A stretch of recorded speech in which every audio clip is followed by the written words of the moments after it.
маски-шоу. Знаете, что такое маски-шоу? То есть страшно, когда человек стоит с автоматом у тебя в кабинете. Я сама взяла кредит. И вот только на кредитные средства и мы и начали. Ну, давайте я сначала еще расскажу, насколько было это убыточно, чтобы, может быть, кому-то это будет полезно. И сейчас живу полной жизнью. Мне есть что рассказать. Всем привет! Сегодня мы находимся в таких странах, как Канада, Ирландия, Австралия, Америка. Это языковой центр I Speak English. И сейчас его основатель Елена Петровна расскажет, как 6 лет назад, в 43 года, работая экономистом-бухгалтером, она решилась открыть собственное дело. И сейчас у нее команда из 75 сотрудников и 1500 клиентов каждый месяц. Елена, здравствуйте. Добрый день. Спасибо, что согласились на встречу. Мы изучали историю развития вашей компании и поняли, что всего лишь за 6 лет вы добились таких результатов, создали сильную компанию, которая состоит из 75 человек персонала. Скажите, пожалуйста, у вас 6 лет назад что поменялось в вашей жизни и что дало толчок, чтобы открыть свое дело и поменять свою жизнь? 6 лет назад что поменялось? У меня как раз дети выросли 6 лет назад и уехали из дома. Вернее, они уехали чуть-чуть пораньше, просто я осознала, что уже дети выросли, и у них своя жизнь. Но что-то вот чувствовала себя нереализованной. И тут у меня появилось какое-то время, пустота. Когда дети уходят, у человека появляется пустота в душе, и ты не знаешь, чем заняться, во что окунуться, потому что я полностью свое время и полностью себя посвящала семье и той работе, которая у меня была. Только желание меня толкнуло туда. Вообще непонятно было, чем я буду заниматься, как я буду это делать. Это было вот, просто наавось. Сейчас есть с таким знанием, незнанием, можно сказать, ничего, и таким непониманием, куда ты идешь, я бы туда не пошла. Не знаю, что на меня повлияло, но я открыла школу, и сейчас живу полной жизнью, и действительно в течение 6 лет мне есть что рассказать. Елена, расскажите, почему вы решили заняться именно школой английского языка, этим направлением? Я думаю, все начинается с детства все-таки, с желания, с мечты. Когда-то все знают, в семье знают, что я хотела быть учителем математики. Способности были по математике. Кстати, по английскому не было способностей. И это был один из самых нелюбимых моих предметов. Я не знаю почему. И сейчас у меня такое ощущение, что я стала учителем математики. Потому что учитель – это все, что связано со школой. Я росла с отцом. У нас папа работал в школе, был директором, учителем математики, и я всегда была рядом с ним, и все, что связано со школой, было близко. А математика – это задачи, которые приходят каждый день с бизнеса. Поэтому я считаю, что я стала учителем математики. Расскажите, пожалуйста, про вашу семью и где вы выросли. Я родилась в семье учителя и медицинского работника. Родители у нас из села Акана, Нюрбинский район. В семье у нас было 5 детей, 2 старших брата у меня и 2 сестры старших. Одна сестра у меня со мной рядом, она всегда рядом, с детства рядом, Татьяна. Вообще у нас папа очень был яркая личность. Он занимался борьбой в молодости. И потом уже, когда он работал в школе, вел секцию борьбы. И у него 7 человек кандидатов в мастера спорта СССР. Вел тоже секцию шашек-шахмат в школе. Также он политическую ситуацию, рассказывал в деревне, в клубе. Собирал людей и рассказывал, сейчас где-то идет война, где-то там Америка такая-то. В общем, он жил очень такой общественной жизнью. Мне нравилось, что он является авторитетом. В деревне учителя это были большой авторитет. И я в какое-то время я думала, что мой папа самый умный человек в мире. Вообще самый умный, потому что он всегда знал ответ, он много читал, у него всегда были какие-то журналы, в деревню приходили. Он всегда ездил куда-то. И еще он один раз мне сказал тоже, когда мы шли, он сказал: жизнь дает мне задачи каждый день, и я их каждый день решаю. Меня это вообще задачило. Я думала, задача это, ну вот как x плюс y равно там, математические задачи. Я думаю, как эта жизнь ему задает такие задачи. И он, думаю, и решает вот эти x плюс 1, там 1 плюс 2, ну какие-то вот эти.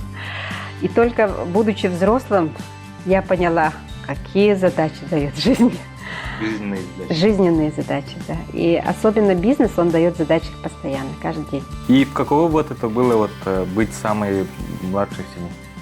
Самой младшей в семье быть, с одной стороны, хорошо, с одной стороны, это ужасно. Ну, ужасно не в том смысле, но вот на моем опыте, да. То есть, когда я росла, ну, конечно, меня, наверное, больше всех, ну, как бы баловали, все-таки это есть.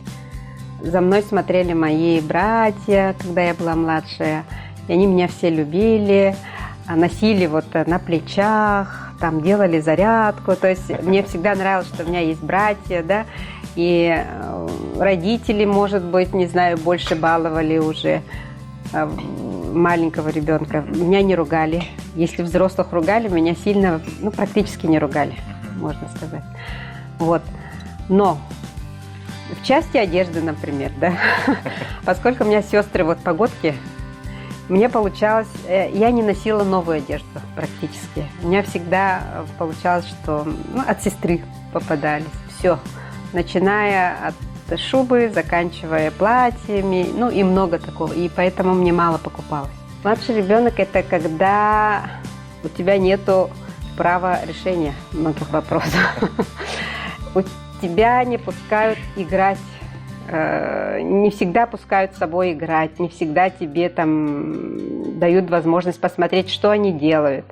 И мне всегда было любопытно, чем они занимаются. Они закрывали себе, ну вот старший брат с сестрой у меня, закрывали дверь за мной, передо мной, вернее, и не пускали туда. И мне всегда было интересно, мне говорили, что я маленькая.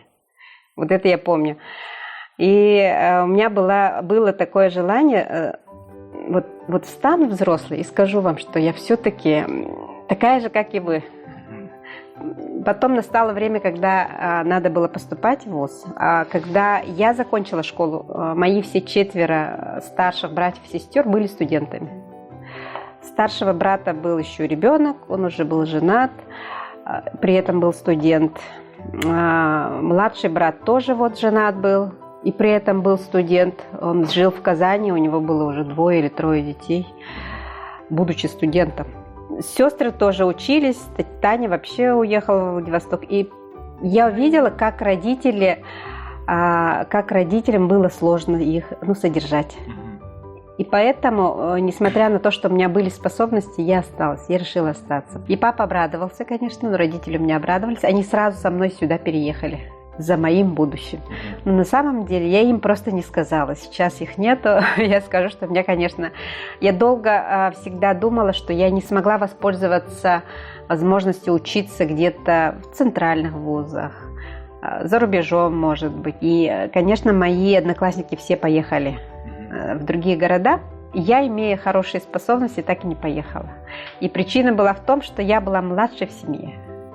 И я видела, как родителям сложно. Я видела, как маме надо помогать. В 16 лет поступаю в университет, в математический факультет. И в 16 лет я встречаю своего супруга. Не знаю, как это называется, любовь с первого взгляда, не знаю, но влечение, которое тогда у нас сразу появилось, магнит какой-то друг к другу, он до сих пор на самом деле сохранился. Но я откуда знала? В общем, парень, 5-й курс, он стал меня встречать и провожать. Я приезжаю со своего дома на остановку. На остановке стоит Саша. И провожает меня до аудитории. Выхожу, Саша стоит. Провожает меня до дома. И таким образом, в общем, всегда он был рядом. Всегда. Как-то не было даже вопроса, что кто будет моим мужем. Я вошла в очень комфортное состояние маленькой девочки. Поэтому я от папы перешла к мужу, маленьким ребенком. И муж, сразу был ответственный за семью. Он зарабатывал, он обеспечивал нас. Потом он вот сделал квартиру. Мы туда переехали. Я помню, он там в то время сами ремонтировали. Там мы родили 2 детей. Я мамой стала на 2 курсе, да, 18 лет, когда мне был, у нас родился старший сын. То есть в молодости, в первое время вы много времени уделяли семье, детям и образованию. И, наверное, только потом вы стали задумываться о карьере. Начала работать в ЯГУ как программист, потом родила 2 ребенка, села и потом пошла в комитет драгоценных металлов. Отдел учета. Мне было там интересно, потому что это было что-то новое, но опять это было не мои. Я это чувствовала прямо, что это не мое. Не было вот этого вот большого удовольствия от работы или что-то. И один раз мне вот знакомая предложила пойти к ней бухгалтером. Тогда был завод гранильный «Аврора». Поступила туда работать, и главный бухгалтер сказал: я тебя всему научу, я вижу, что ты можешь, хорошо вычисляешь, там все это. Через 2 недели, значит, я сижу на работе, она мне звонит и говорит: Лена, ты, главное, не волнуйся, я сейчас ложусь в больницу, у меня давление 250. Ты остаешься за главного бухгалтера. Это был для меня шок. И я, конечно, хотела плакать, потому что у меня вообще не было знаний по бухгалтерии, 0. Я пришла только, и это гранильный завод, это производственное предприятие, и ты остаешься там за главного бухгалтера, не зная ничего по бухгалтерии. Я тогда испытала большой стресс. Ну а что скажешь человеку больному? Я сказала: хорошо. Ну, вот такой жаркий момент, напряженный, когда ты ничего не знаешь, и нужно вот это вот сделать. Я не знаю, каким-то образом я сдавала свои отчеты. Мне подруги приходили, мне помогали, что-то делали, я до сих пор не могу сказать. Но я разобралась, что есть вот несколько бухгалтерских счетов, что их надо как-то вот учитывать. Ну, много чего, конечно, узнала за это время. Вот. Но потом мне предложили работу главного бухгалтера тогда это называлось управление по автомобильными дорогами. Я не знала, очень долго думала, потому что мне начала вот эта бухгалтерия нравиться.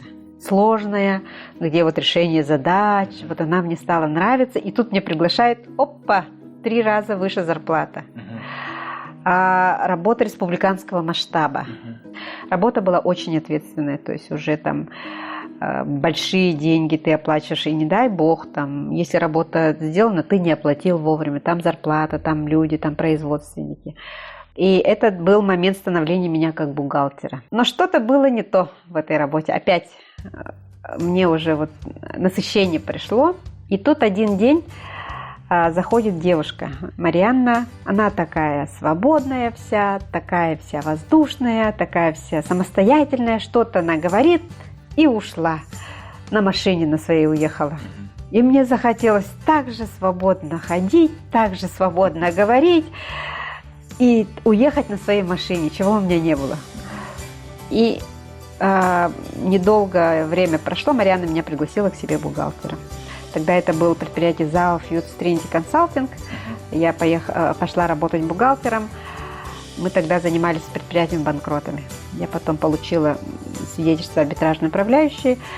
И когда ты арбитражный управляющий, тебя назначает арбитражный суд управляющим предприятия банкрота. Банкрот – это предприятие, которое не может выплатить свои долги в течение какого-то времени. И либо ты должен оздоровить это предприятие, либо ты должен ликвидировать, то есть довести до ликвидации. Но перед этим мы старались выплатить зарплату людям. То есть там была очередность выплаты. Вот это был очередной этап моей работы. Там работал более 10 лет арбитражным управляющим. Не знаю, может быть, сотни предприятий прошло через мои руки, когда ты становишься руководителем предприятия и начинаешь решать, жить этому предприятию или не жить. Конечно, в концу у нас стали появляться большие предприятия, да, которых нужно было. Там уже большие задолженности по заработной плате. Либо ты заходишь в предприятие, где учредители настолько рассорились друг с другом, что они дошли до уголовных своих дел, друг на друга давали. То есть это все касалось меня. То есть как ты заходишь в такое предприятие, тебя сразу вызывает следователь, начинает допрос. Ну, то есть это было, с одной стороны, интересно, но с другой стороны, то есть ты берешь все плохое, что там есть, на себя. Вот там есть долги, ты теперь должен за эти долги отвечать. Там есть какие-то там плохие отношения, там что-то развалилось, ты уже отвечаешь, потому что ты становишься руководителем этого предприятия. И стрессов было, ой-ой-ой, я не могла спать, ночные кошмары были. Но потом работа как работа, ты приучаешься, но ты еще отчитываешься перед судом. То есть постоянно идешь в суд, арбитражный суд, да, и отчитываешься за это предприятие. Контроль усиливался постоянно, с каждым годом, и практически дошло до того, что арбитражный управляющий казался человеком, которого нужно со всех сторон контролировать. Ты заходишь на предприятие, тут тебе прокуратура, тут тебе налоговая, тут тебе суд, тут тебе еще кто-то, тут тебе работники. Маски-шоу, знаете, что такое маски-шоу? То есть ко мне приходили с обыска. Не очень приятные явления. Приходили законно, незаконно, и тебе приходится разбираться со всем юридически. Страшно, когда человек стоит с автоматом у тебя в кабинете и смотрит все твои документы. Но в конце концов я вдруг почувствовала, что это все-таки мне не нравится, что это слишком много негатива идет оттуда. Хоть ты уже научился держать себя, хоть ты уже не реагируешь на разные вот эти ситуации, да, все равно я почувствовала, что это не то, что я хочу. Я хотела создавать. У меня отца не стало в 2002 году, а ровно где-то через 2 года мне вдруг пришло в голову, я хочу открыть школу. Просто не знаю откуда оно пришло и ходила, мысль была, хочу открыть школу. Какую школу, непонятно. Это был какой-то момент, об этом я никому не рассказываю, потому что это, бывает момент внутренний, когда ты держишь это в себе, и оно очень сильное какое-то желание, но ты не знаешь, что это такое. Я поделилась это только с сыном и поделилась со своей мамой. Я маме сказала просто... Не знаю, почему я выпалила, мы чай пили. Я говорю, мама, я хочу открыть школу. Она сказала, открывай, у тебя получится. Это настолько было большое. Она даже не думала, что у меня какой-то опыт, нет опыта, просто сказала и все.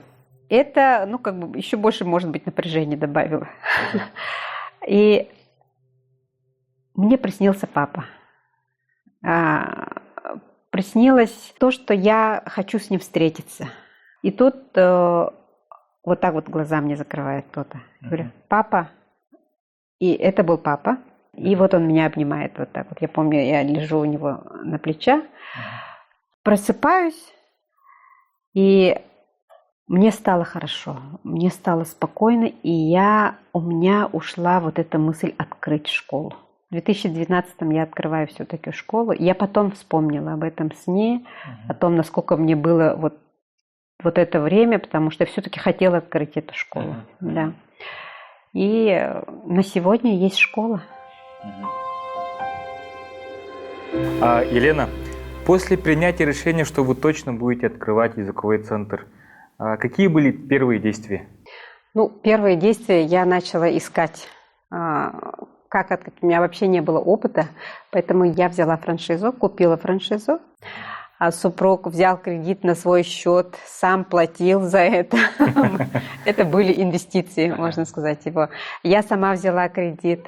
И только на кредитные средства мы и начали. А кредит через сколько смогли закрыть? Через сколько месяцев? Кредит был на 3 года. На 3 года. Через 3 года закрыли? Через 3 года, да, закрыли. Поскольку у меня была работа, я сразу наняла директора. Это как... Совет успешное действие, как начинать предпринимательство. Взяли помещение, сделали ремонт. На тот момент был красивый для нас ремонт.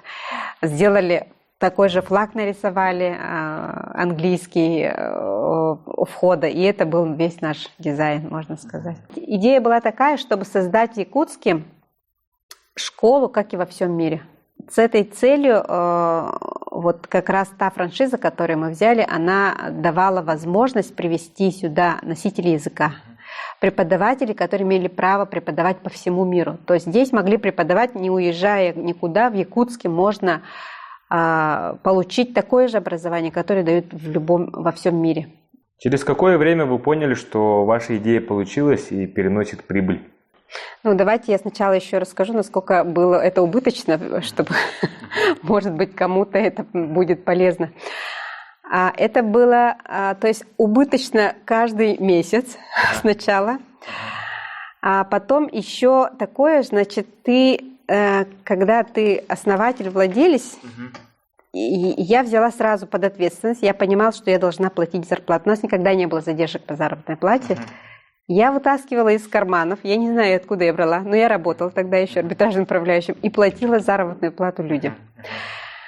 И только в один момент, когда я уехала отдыхать с мужем, я сказала, ну все, то, что не хватает, вы должны сами заработать.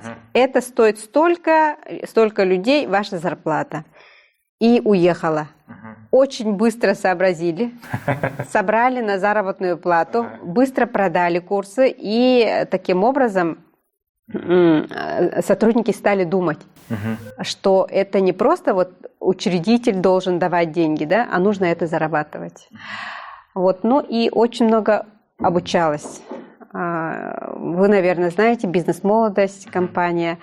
Я услышала о нем от сына и съездила в Москву, узнала очень много интересного, приехала, и практически одними из первых мы тут начали создавать одностраничные сайты. И вот это сработало. То есть мы всегда смотрели, каким образом можно достучаться до людей, каким образом можно рассказать. Мы находили, клеили в подъездах объявления, выходили на все площадки, которые можно, только чтобы рассказать. Иначе никто о тебе не узнает. В течение года мы сделали 200 студентов, то есть 200 студентов пришли, а когда мы переехали в новый офис, вот в этот офис, сюда уже пришли 500 человек. Правда, мы могли учить только 300 тогда. Какие у вас были дальнейшие действия, когда добились стабильного потока клиентов? Ну, когда пошли первые успехи, человек начинает иногда делать совершенно другие вещи. И такими ошибочными решениями, допустим, у нас были это открытие филиалов преждевременно в Москве и в Хабаровске. У нас не было системы управления, и мы открылись, и не смогли управлять этим. Поэтому эти подразделения закрылись буквально в течение года. Мы их быстренько закрыли. Вот такие ошибочные решения. Да, действительно, когда компания растет, кроме того, что количество клиентов растет, еще количество сотрудников растет, количество расхода растет, потому что мы переехали уже из 3 классов, перешли в большое помещение вот в это, 300 квадратных метров взяли, потом его еще увеличили, потом еще увеличили. И в течение 3 лет мы только увеличивались. Рост был очень большой. Также в таком же темпе росли и проблемы и расходы. В один момент я поняла, что у меня 52 сотрудника. В компании начался управленческий хаос, можно сказать. Увидела, что у нас есть долги, задолженность. Это был момент такой, когда человек может либо бросить все, уйти, убежать или что-то сделать. Когда ты берешь на работу людей, ты уже отвечаешь за это. Чтобы спасти большую группу, можно сделать какие-то вот такие вещи, как увольнение, либо сокращение другого проекта. Это наименьшее то, что можно потерять. Остальных всех отправили в отпуск без содержания. Это было время, когда люди могли не поверить, и это был очень такой упадок духа, здесь боевого духа. Самый был такой момент, что осенью пришли почти все люди. Вернулись, то есть с неоплачиваемым отпуском. То есть осталась еще вера у людей, осталось желание делать то дело, которым мы занимались. И я сейчас на самом деле очень благодарна людям, которые остались и сделали это. Я стала искать, каким образом что можно сделать. Наткнулась на книгу. Есть, оказывается, обязанности владельца, которым должен заниматься владелец. Я Все лето это конспектировала. В общем, все лето училась, что делать. Шаг за шагом мы упорядочили все процессы. Мы построили структуру, мы выяснили, кто чем должен заниматься, поставили людей, рассказали, что он должен делать, какие он должен получать результаты. Не все выдерживали, уходили, не верили. Но на сегодня я могу сказать, что система работы построена. И каждый сотрудник у нас теперь знает, чем он занимается, что он должен делать. Сейчас у нас команда собралась именно такая рабочая, что, можно сказать, этап кризиса пройден. Мы справились с этим. Во время, когда были в долгах, задача владельца это все делегировать. Что вы делали и хватало ли на все времени? Я влезла во все функции, которые есть в компании. И работала я, работаю до сих пор достаточно много, сплю очень мало. Врачи обратили на это внимание, что был момент, когда мне поставили определенный диагноз, поставили онкологию, предварительно, и сказали, что мне нужно пройти операцию. Это было практически чуть больше года назад. Момент такой остановки был. Честно сказать, я не испугалась, но я подумала, что я не успела еще сделать. Детей поставила, с мужем хорошо прожила, не сделала до конца кампанию. То есть не было, если, меня не станет, то и компании не станет. Это неправильно, потому что там люди. И надо было обязательно это довести до конца. Поэтому я быстро приняла решение пройти эту операцию, быстро прийти в себя и сделать систему. Но было принято решение поехать в Корею. Со мной была Лора. Я поехала, сдала анализы, надо было 10 дней ждать. У меня было такое состояние, когда ты берешь себя в кулак и держишь. Ты в неизвестности, ты не можешь строить план, ты не можешь, откуда ты знаешь. Вдруг через 7 дней у тебя там все, ты уже лежишь на кушетке, не знаю, в каком состоянии. Либо хорошее может быть. И чтобы не быть в этом состоянии, я решила Лору обучить тайм-менеджменту и оргсхеме. Просто чем-то заняться. И мы начали мечтать. Мы начали мечтать о том, что будет. То есть как будто этих 7 дней нету, как будто не будет того решения, которое должно быть. И прошло эти 7 дней.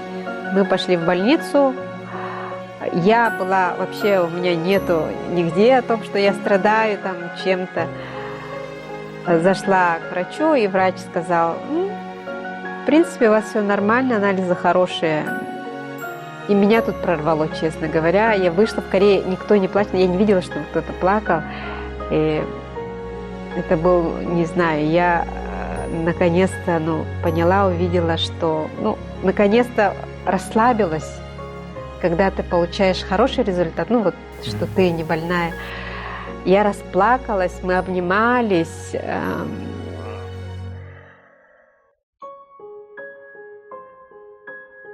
И жизнь началась дальше. Но решение было принято, что надо продолжать. И на сегодня действительно, я дорожу каждым временем, проведенным и с мужем, и с компанией.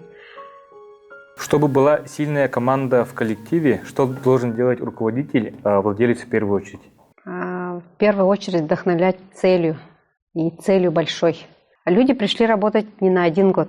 Они пришли с мечтой. Даже если человек пришел и ушел, он сначала думал, он будет работать здесь долго. Он ищет стабильности, стабильной заработной платы, чтобы интересная работа была. Да? А это зависит от идеи, которая вдохновляет людей. Елена Петровна всегда говорит, что моя цель, чтобы вы стали профессионалами в своей области. И это подтверждается тем, что мы всегда обучаемся, курируем полностью свою область, берем ответственность за эту область. И если есть какие-то моменты, мы всегда советуемся. Нет такого, что нам говорят, что делать, вот только так мы должны делать, действовать. Да? Есть какое-то определенное творчество в нашей работе, то, что мы делаем то, как мы это видим, и реализуем различные проекты. Вообще, как компания, я для себя, то, что так как у нас учебное заведение, вот развитие не только вот через развитие людей, у нас развитие всего региона даже идет. I speak English is what it says. I speak English. Our purpose is to help people to speak English, so we destroy the borders that exist between us, so that we can communicate in a common language. I think it's a part of why I love my job so much. I teach children. And I feel every day that I have the opportunity to make a difference in each child's life, because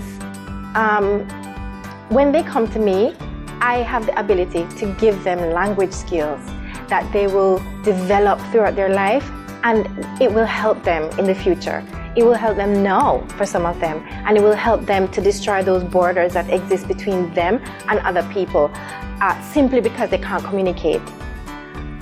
I have this opportunity to help those children to destroy those borders. So I don't take for granted any day that I have the opportunity to walk into a classroom and to teach a child, because I'm giving them skills that will be useful to them for life. And that's what we do here. Вот мы сегодня увидели, что у вас весь коллектив, 75 человек, у всех горят глаза. Наверное, сложно заставить вообще 75 человек работать, а тем более вот их вдохновлять, чтобы они двигались вперед, постоянно что-то делали новое, и постоянно хотели развиваться. Каким образом вот этого добиться, чтобы вдохновлять свою команду и чтобы они постоянно шли вперед? Здесь один рецепт. Очень большая цель. Цель должна быть большой, чтобы к ней идти. И мы по ступенькам должны идти. И оно должно быть практически бесконечным. Конечно, нужно делить на этапы. Вот у нас наша цель – открыть 100 школ по всему миру. Когда это слышат, это кажется невероятным. Но у нас уже есть 2 школы. И скоро мы откроем уже 3-ю школу. То есть это цель, которая двигает. Цель 100 школ. Какие первые шаги к достижению этой цели? Во-первых, важно, чтобы система была, чтобы те школы, которые есть, они самостоятельно работали. И к нам приезжают, как видите, различные учителя из разных стран. И они нам рассказывают, что «Вау, у вас такая атмосфера, мы хотим такую же школу открыть в своей стране». Нас пригласили в Японию открыть, нас приглашали в Италию открыть, нас приглашают в Германию открыться. И нас приглашали в Уфе открыться. Мы просто на тот момент не были готовы. Сейчас мы готовы упаковаться, но оно должно быть, еще должно пройти время, и то есть нужно сделать так, чтобы его можно было повторить в любой стране мира. Вот чем мы будем сейчас и заниматься. Нас очень вдохновляет ваша история, то, что вы прошли путь матери, путь дочери, путь жены, путь хорошего сотрудника, руководителя, бухгалтера, предпринимателя и в конце концов как успешного владельца компании. Не могли бы вы дать небольшой совет для молодых людей, которые хотят тоже добиться хороших результатов? Наверное, я бы посоветовала мечтать. Мечтать и идти вперед. Не всегда мы идем туда, куда надо, мы иногда ошибаемся. И важно, если ты почувствовал, что ты не туда идешь, а это мы всегда чувствуем, и идти всегда к той цели, которой тебя тянет. Потому что я уверена, что у нас у всех есть предназначение, то есть какое-то назначение, что-то сделать. И если вы чувствуете, что вы идете туда, делать много, но при этом не забывать про себя тоже. То есть человек должен быть счастлив как сам личность, как в семье, то есть со второй половиной, да, и также и на работе. То есть даже если человек сотрудник, руководитель, владелец, неважно, главное почувствовать, что ты на своем месте и делать это дело с большой ответственностью, с большой любовью, полюбить это. Если тебе это не нравится, может быть, действительно стоит поменять. Но сделав все, что возможно в этой области. У меня вот такой совет. А ради чего работает ваша команда I Speak English? И какая у вас цель, какая миссия? Наша миссия через английский язык объединить мир. Вообще Земля круглая. И я хочу особенно здесь сказать, что Земля круглая, и мы, якутяне, такие же полноправные жители этой земли. Мы все знаем, что у нас якутские ребята очень талантливые. И вообще не только ребята, люди. Посмотрите, где мы занимаем первые места, какие талантливые ребята делают фильмы, какие талантливые ребята делают, не знаю, олимпиады возьмите. Очень талантливые и способные. И чтобы выйти в мир, нужен язык.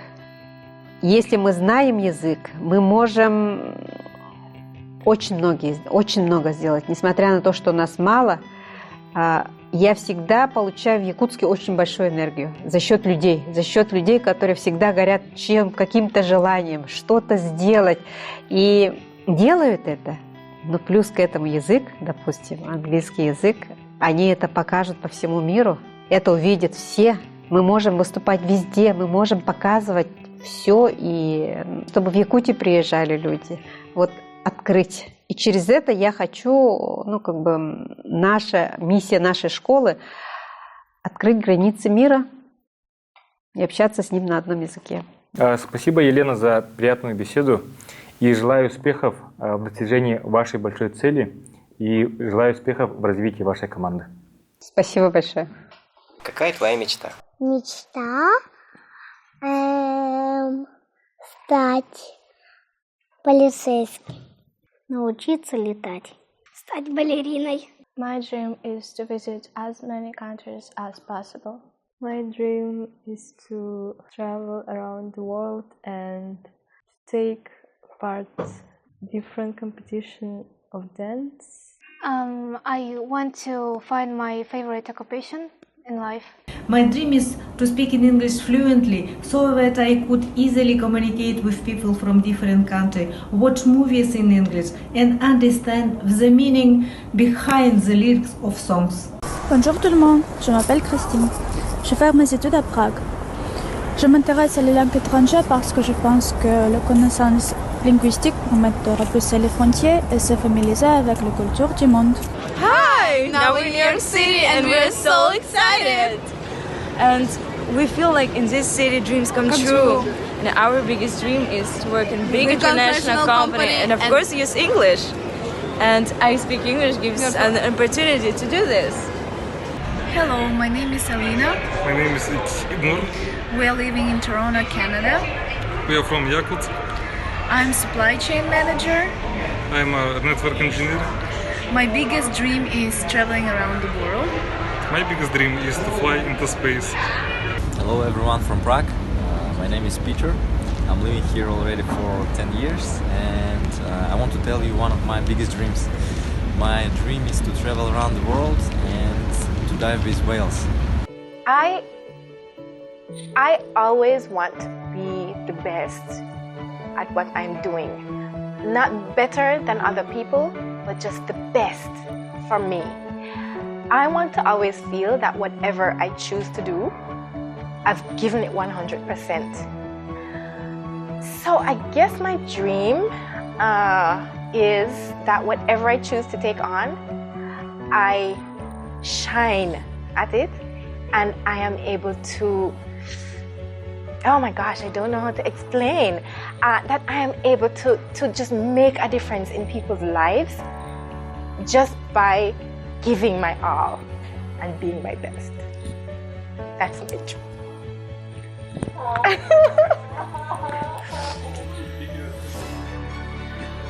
Наш канал называется Джон Якуты. Джон в переводе с якутского языка — это люди. мы показываем развитие людей. Мы стараемся понять, что влияет на результат, на то, чтобы человек развивался. История Елены Поповой показывает то, что в основе развития лежит мечта. Мечта личная и мечта принести пользу для общества. Друзья, поэтому мы предлагаем мечтать. Напишите в комментариях вашу мечту, что вас вдохновляет. Также напишите в комментариях, кто вас вдохновляет из наших людей, кого бы вы хотели увидеть в следующих выпусках нашего канала. До свидания, до скорой встречи в следующих выпусках. Я мечтаю путешествовать по всему миру. Если человек мечтает, то эта мечта обязательно сбудется. А если человек учит английский, то он может покорить весь мир и увидеть все своими глазами.